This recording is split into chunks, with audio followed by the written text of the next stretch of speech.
তো গাইস কেমন আছেন আপনারা? আশা করি ভালোই আছেন। আজকে আমরা পিক্সআর্ট অ্যাপের মাধ্যমে এরকম একটা প্রিমিয়াম ফটো এডিট করব।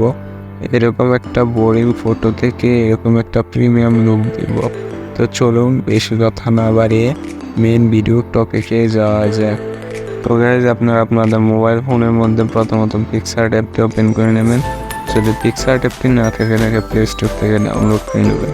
পিক্সআর্ট অ্যাপটি ওপেন করার পরে আপনারা প্লাস আইকনে ক্লিক করে আপনাদের ব্যাকগ্রাউন্ডটি অ্যাড করে নেবেন। চাইলে আমাদের ব্যাকগ্রাউন্ডটিও ইউজ করতে পারেন, ভিডিও ডিসক্রিপশনে লিঙ্ক দেওয়া থাকবে।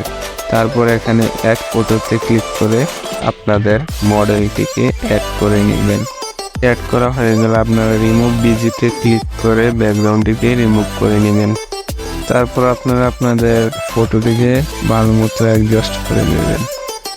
ভালো মতো অ্যাডজাস্ট করার পরে এখান থেকে ইফেক্টে ক্লিক করবেন। ইফেক্টে ক্লিক করার পরে এরকম ইন্টারফেস আসবে। এখান থেকে শার্পনেসে ক্লিক করবেন। এফএক্সে যাওয়ার পরে শার্পনেস 2 এর মধ্যে ক্লিক করবেন। ক্লিক করে এখান থেকে শার্পনেসটাকে ব্লারটাকে একটু আপনাদের মতো অ্যাডজাস্ট করে নেবেন। শার্পনেসটা অ্যাডজাস্ট করার পরে ওকে করে দিবেন। ওকে করার পরে আবারও ইফেক্টসে ক্লিক করবেন। আমরা এখান থেকে আমাদের হেয়ারটাকে স্মুথ করার জন্য ওখান থেকে আর্টিস্টকে ক্লিক করব।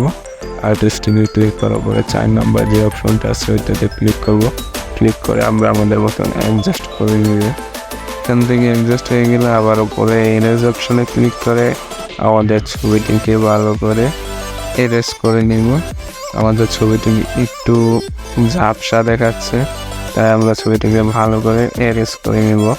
হেয়ারের জায়গাটা ছাড়া আমরা বাকি অংশটাকে ভালো করে এরেজ করে নেব, যাতে আমাদের ছবিটি ক্লিয়ারলি দেখা যায়। এভাবে আপনারা আপনাদের ছবিটিকে ভালো মতো এরেজ করে নেবেন। এরেজ করার পরে উপরে কর্নারের মধ্যে টিক মার্কে ক্লিক করবেন। আবার আপনার এখান থেকে এফএক্সে ক্লিক করার পরে এফএক্সের মধ্যে 10 নম্বর যে অপশনটি আছে ওইটিতে ক্লিক করে আপনাদের নিজেদের মতো অ্যাডজাস্ট করে নেবেন। তারপর উপরে ডাউনলোড বাটনে ক্লিক করে আপনাদের ফটোটিকে এক্সপোর্ট করে নেবেন। গাইজ আজকের মতো এতটুকুই।